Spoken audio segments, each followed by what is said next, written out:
Hello everyone, இந்த வீடியோவில் French revolution part 2 பார்க்க போகிறோம். நெப்போலியன் ஒரு என்ட்ரி லெவல் சோல்ஜர். ஸோ இவருக்கு கீழே ஒரு 40 to 50 சோல்ஜர்ஸ் இருப்பாங்க, அவ்வளோதான். ஸோ இவர் இந்த ஃப்ரெஞ்ச் ரெவல்யூஷன் நடக்கிற டயத்தில் ஃப்ரெஞ்ச் ஆர்மிலேருந்து வெளியில் வந்து இந்த ஜக்கோபின் கிளப்பில் ஜாயின் ஆகுறாரு இந்த ரெவல்யூஷனுக்காக. அதுக்கப்புறம் இந்த ரெவல்யூஷனரிஸ் கூட சேர்ந்து இவர் படை திரட்டுறாரு. அந்த அவங்க கூட சேர்ந்து போராடி பிரான்ஸை மொனார்கிலேருந்து காப்பாத்துறாரு. அதுக்கப்புறம் அவர் என்ன பண்ணாரு, நெப்போலியன் ஒரு நல்ல பொலிட்டீஷியன். ஸோ அந்த பொலிட்டிக்கல் சுச்சுவேஷனை நல்லா புரிஞ்சு வச்சிருந்ததுனால நல்ல அட்மினிஸ்ட்ரேட்டிவ் ரிஃபார்ம்ஸ் எல்லாமே மக்களுக்காக கொடுத்தாரு.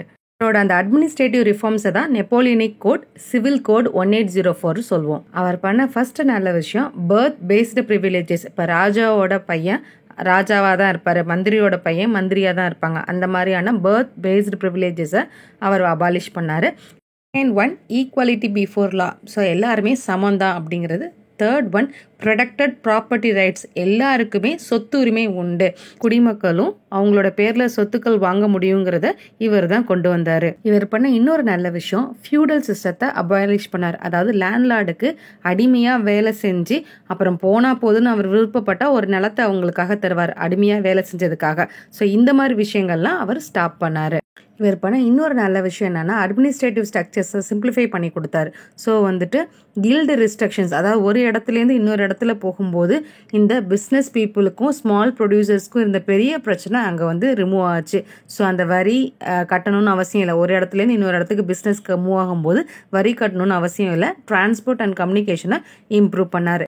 கொண்டு வந்த uniform laws, common currency, standardised measurements, இது எல்லாமே peasants, workers, businessman, small producers எல்லாருக்குமே ரொம்ப சந்தோஷத்தை கொடுத்துச்சு. இப்படி நல்லதாக பண்ணிட்டு இருந்த இவரோட ரூல் எப்படி டிக்ளைன் ஆச்சுன்னா அவர் இம்ப்ளிமெண்ட் பண்ண சில பொலிட்டிக்கல் சேஞ்சஸால தான். First one, high taxes collect பண்ணாங்க. ஃபர்தராக இன்வேஷன் பண்ணுறதுக்கு அவங்களுக்கு மணி தேவைப்பட்டுச்சு, அதனால் மக்கள்கிட்டேருந்து அதிக வரி வாங்கினாங்க. Second one, censorship. சென்சார்ஷிப்னா பப்ளிக்கு தெரிய வேண்டிய இன்ஃபர்மேஷனை ஒழுங்காக சொல்லாமல் நிறைய கண்ட்ரோல் பண்ண ஆரம்பித்தாங்க. நெக்ஸ்ட் ஒன், சாதாரண குடிமக்கள்லையும் சோல்ஜர்ஸாக மாற சொல்லி கட்டாயப்படுத்தினாங்க.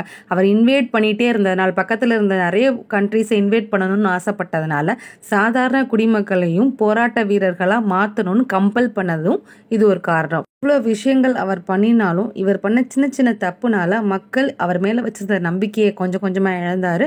இதுக்கப்புறம் நெப்போலியனோட ரூல் டிக்ளைன் ஆக ஆரம்பிச்சது. இந்த ஸ்டோரி உங்களுக்கு பிடிச்சிருந்தா மறக்காமல் ஃப்ரெண்ட்ஸ் கூட ஷேர் பண்ணிக்கோங்க.